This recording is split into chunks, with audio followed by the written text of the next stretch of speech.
ମସଲେଦାର ମୁସୁମୁସିଆ ଚୁଡ଼ା ବଡ଼ି ବିନା ରନ୍ଧା ବିନା ଖରାରେ ହେବ ତିଆରି। ବନେଇବାଟା ସହଜ ଭାରି, ଆସନ୍ତୁ ଦେଖିବା ଡେରି ନ କରି। ଦର୍ଶକ ବନ୍ଧୁ ସମସ୍ତଙ୍କୁ କରୁଛି ମୁଁ ପ୍ରଣିପାତ। ମା ଗେଲୁ ହାଣ୍ଡିଶାଳକୁ ଆପଣମାନଙ୍କୁ ବହୁତ ବହୁତ ସ୍ୱାଗତ। ସବୁଠୁ ସହଜ ଉପାୟରେ ଚଟପଟା ମସଲେଦାର ଚୁଡ଼ା ବଡ଼ି ଆସନ୍ତୁ କରିବା ପ୍ରସ୍ତୁତ।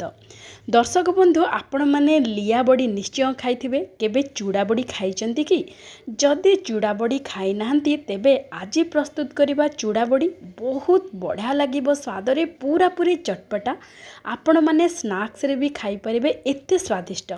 ବଜାରରୁ କୁରକୁରେ ଛାଡ଼ିକି ଆପଣମାନେ ଏମିତି ପ୍ରସ୍ତୁତ କରିକି ଆପଣମାନଙ୍କ ପିଲାଙ୍କୁ ଦେବେ, ହେଲ୍ଦି ସହିତ ଟେଷ୍ଟି। ତେବେ ଆସନ୍ତୁ ଆଜିର ପ୍ରସ୍ତୁତି ଆରମ୍ଭ କରିବା।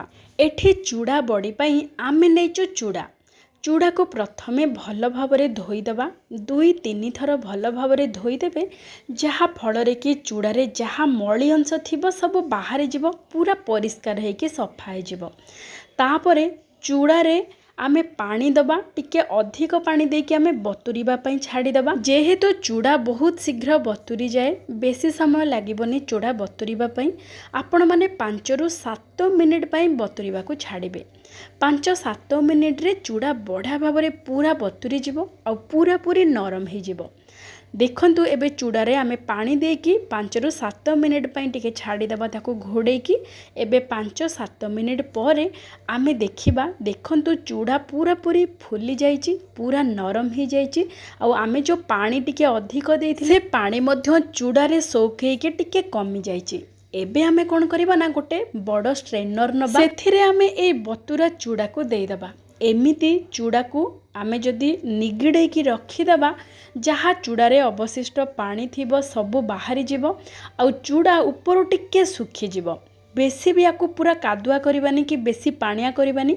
ଏମିତି ଆମେ 10 ମିନିଟ୍ ପାଇଁ ଟିକେ ସାଇଡ଼ରେ ରଖିଦେବା। ଆଉ ଆମର ଯେହେତୁ ଚୁଡ଼ା ବଡ଼ି ଆମେ ପୁରା ମସଲେଦାର କରିକି ପ୍ରସ୍ତୁତ କରିବା, ସେଥିପାଇଁ ଆମେ କିଛି ମସଲାର ବ୍ୟବହାର କରିବା। ପୁରାପୁରି ଫ୍ଲେଭରଫୁଲ୍ କିଛି ପତ୍ର, କିଛି ମସଲା। ତେବେ ଆସନ୍ତୁ ବାଡ଼ିରେ ଥିବା ଜୁଆଣି ପତ୍ର ଆମେ କିଛି ତୋଳିବା।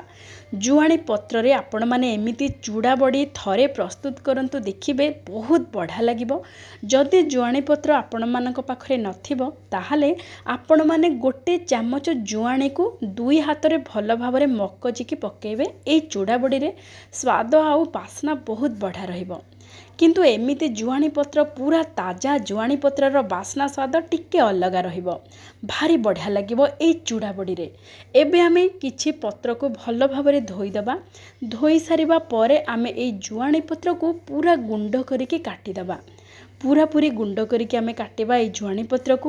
ଜୁଆଣି ପତ୍ରର ବାସ୍ନା ବହୁତ ବଢ଼ିଆ ରହିବ। ଏମିତିକି ଆପଣମାନେ ସମସ୍ତେ ଜାଣନ୍ତି ଜୁଆଣି ହଜମ କରିବାରେ ସାହାଯ୍ୟ କରେ। ଆପଣମାନେ ଜୁଆଣି ପତ୍ର କିମ୍ବା ଜୁଆଣି ଯେକୌଣସି ଗୋଟେ ପକାଇବେ। ତାପରେ ଆମେ ଏଠି କିଛି ନେବା ଧନିଆ ପତ୍ର। ଆଉ ଧନିଆ ପତ୍ର ଟିକେ ଡାଙ୍ଗ ସହିତ ନେବେ, ବହୁତ ବଢ଼ିଆ ବାସ୍ନା ସହିତ ବହୁତ ବଢ଼ିଆ ସ୍ୱାଦ ରହିବ। ତା ସହିତ ଆମେ ଏଠି 1 ବଡ଼ ଚାମଚ ଗୋଲମରିଚ ନେଇଯିବା ଆଉ କିଛି ଶୁଖିଲା ଲଙ୍କା ନେଇଯିବା। ଏଇସବୁକୁ ଟିକେ ଦରଦର ଗୁଣ୍ଡ କରିଦେବା। ଏଇ ଚୁଡ଼ା ବଡ଼ି ଟିକେ ରାଗ ରାଗ ହେଇକି ରହିବ। ଗୋଲମରିଚର ରାଗ ଟିକେ ଅଲଗା ଆଉ ଶୁଖିଲା ଲଙ୍କାର ରାଗ ଟିକେ ଅଲଗା। ତେଣୁ 2 ପ୍ରକାରର ରାଗ ପୁରା ବଢ଼ିଆ ବାସ୍ନା ହେଇକି ରହିବ ଆଉ ଶୁଖିଲା ଲଙ୍କାର ଟିକେ ବଢ଼ିଆ ରଙ୍ଗ ଆସିବ ଆମର ଏଇ ଚୁଡ଼ା ବଡ଼ିରେ। ଏବେ ଗୋଲମରିଚ ଆଉ ଶୁଖିଲା ଲଙ୍କାକୁ ଆମେ ଦରଦର ଗୁଣ୍ଡ କରିକି ନେଇଯାଇଛୁ। ଏଠି ଦେଖନ୍ତୁ ଆମେ ଜୁଆଣି ପତ୍ର ଟିକେ ଅଧିକ ନେଇଛୁ, ଧନିଆ ପତ୍ର ଡାଙ୍ଗ ସହିତ ନେଇଛୁ, ତା ସହିତ ଗୋଲମରିଚ ଆଉ ଶୁଖିଲା ଲଙ୍କାକୁ ଦରଦର ଗୁଣ୍ଡ କରିକି ନେଇଛୁ। ଏତିକି ମସଲାରେ ଆପଣମାନେ ପ୍ରସ୍ତୁତ କରନ୍ତୁ। ଥରେ ଚୁଡ଼ା ବଡ଼ି ଦେଖିବେ, ସ୍ୱାଦ ପୁରାପୁରି ଜବରଦସ୍ତ ରହିବ। ବାହାରେ ବିକ୍ରି ହେଉଥିବା କୁରକୁରେ ଦେହ ପାଇଁ ବହୁତ ଖରାପ। ସେ କୁରକୁରେକୁ ଛାଡ଼ିକି ଆପଣମାନେ ଏମିତି ଚୁଡ଼ା ବଡ଼ି ଖାଇବାକୁ ଲାଗିବେ ଏତେ ସୁଆଦିଆ। ଏବେ ଆମେ ଗୋଟେ ବଡ଼ ଥାଳି ନେଇଯିବା। ଯେଉଁ ଚୁଡ଼ାକୁ ଆମେ 10 ମିନିଟ୍ ପାଇଁ ଗୋଟେ ଚଲାରେ ବା ଗୋଟେ ଷ୍ଟ୍ରେନରରେ ରଖିଥିଲେ, ସେଥିରୁ ଆମେ ଗୋଟେ ବଡ଼ ଥାଳିକୁ ଚୁଡ଼ାକୁ ଦେଇଦେବା। ଆଉ ଚୁଡ଼ାକୁ ପ୍ରଥମେ ଭଲ ଭାବରେ ଚକଟି ଦେବା। ଚୁଡ଼ା ଯେହେତୁ ପୁରାପୁରି ନରମ ହେଇଯାଇଛି, ପୁରା ଫୁଲି ଯାଇଛି, आमे एथिरे अल्प टिके पानी देके चकटिबा। एमितिरे चूड़ा पूरापूरी नरम अच्छी। जदि आपनको सुखिला लागिबो ताहले अल्प टिके 3-4 बड़ चामच पानी देदेबे, जहा फल कि जेमिति आमे बड़ी प्रस्तुत करती सेमिति कंसिस्टेंसी आसवा पर्यंत आमे चूड़ा को प्रस्तुत करबा। ता सहित आमे एथिरे देदेबा स्वाद अनुसार लुण, ता सहित अल्प टिके खाइबा सोडा आउ गोटे चामच दबा जीरा। खाइबा सोडा अल्प देबे, अधिक देबेनी। खाइबा सोडा द्वारा बहुत बढ़ा फुलिबो बड़ी। एबे आमे खाइबा सोडा सहित एठी जीरा पकई सारिबा परे आमे जो 3 प्रकार मसला एठी प्रस्तुत करथिले, गोटे होची सुखिला लंका, गोलमरीच, धनिया पत्र आउ जुआणी पत्र, एई सब को एठी देदेबा। एई सब पत्र आ मसला रे हमर बड़ी पूरा पूरी स्वादयुक्त होइकी प्रस्तुत हबो। एबे आमे एई सब को भल भाबरे चूड़ा सहित आउ थरे मिसेई दबा।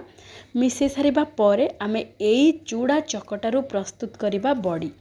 एई बड़ी को आपण मानकु रांधिबा को पड़िबोनी, केवल चूड़ा को बतुरेई देबे, भल भाबरे टिके चकटी देबे आउ एई सब सामग्री मिसेकी ताकू गोटे चूड़ा चकटा प्रस्तुत करिके तापरे एथिरे बड़ी प्रस्तुत करिवे। बड़ी प्रस्तुत करिबा पई आपण माने हातरे जेमिति बड़ी प्रस्तुत करंती गोटे छोट छोट गुळा करिके करि परिबे, नचेत आपण माने कोन करिवे ना जरी रे सब चूड़ा चकटा को एठी दे देबे। जरी रो मुह को गोटे रबर रे बांधी देबे, जहा फल रे कि चूड़ा चकटा बाहर को बाहरी जीवनी। आउ गोटे कोन परी जो देखा जीवो कोणरे आमे कइंची रे टिके काटी दबा। बेसी भी बड़ होल करिबानी, मीडियम होल करिबा। करिके आमे छोट छोट बड़ी प्रस्तुत करिबा। आपण माने जो साइज रो बड़ी चाहिबे सेई साइज रो बड़ी प्रस्तुत करि परिबे। सेई अनुसार आपण कइंची रे काटिबा को पड़िबो। आउ होलटा बेसी छोट कि बेसी बड़ करिबेनी। देखंतु केते सुंदर भाबरे हमर छोट छोट बड़ी प्रस्तुत हो जाइछि, केते सहजरे। एबे आमे एई चूड़ा बड़ी को पंखा तले सुखै दबा।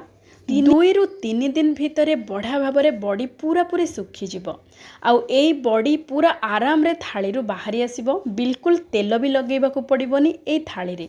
जेते बेले एई बड़ी प्रस्तुत करिवे, एमिति बिना तेल लगे कि थाली रे आपण माने बड़ी प्रस्तुत करिवे आउ पंखा तले रखी देबे। देखिबे मात्र 2-3 दिन परे बढ़िया भाबरे सुखी जिवो।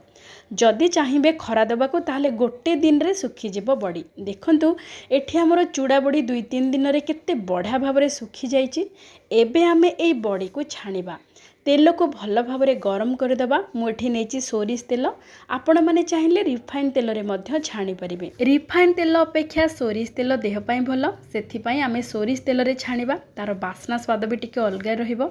सोरिष तेल रे देखंतु भल भाबरे सोरिष तेल को गरम कर देबा। मीडियम फ्लेम रे आमे सबु एठी चूड़ा बड़ी को छाणी देबा। केते बढ़िया भाबरे फुलुची देखंतु।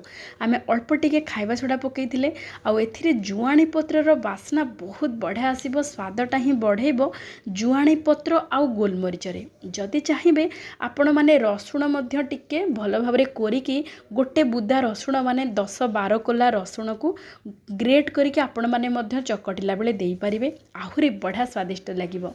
एबे हमरो ए चूड़ा बड़ी को आउ टिके चटपटा आउ टिके स्वादिष्ट करिबा पई 2 चामच देदेबा पेरी पेरी मसला, जार के स्वाद पूरा चटपटा टिके खटा राग लुणी होगी रहे, बहुत बढ़िया लगिबो। आपण माने चाहिए मैजिक मैगी मसला मध्य पकई पारिबे, पूरा चटपटा स्वाद रे रहिबो। एबे देखंतु हमर प्रस्तुत हो जाइछि मसलेदार चटपटा पूरा पूरी मुसमुसिया चूड़ा बड़ी। बाजार रो एबे कुरकुरे न किणिकी एमिति मुसमुसिया मसलेदार चटपटा चूड़ा बड़ी प्रस्तुत करंतु घरे आउ समस्ते खाते। एबे आजि पई एतिकी, पुणी देखा हेबा आउ गोटे चलचित्र रे आउ गोटे व्यंजन सहित। जय जय जगन्नाथ।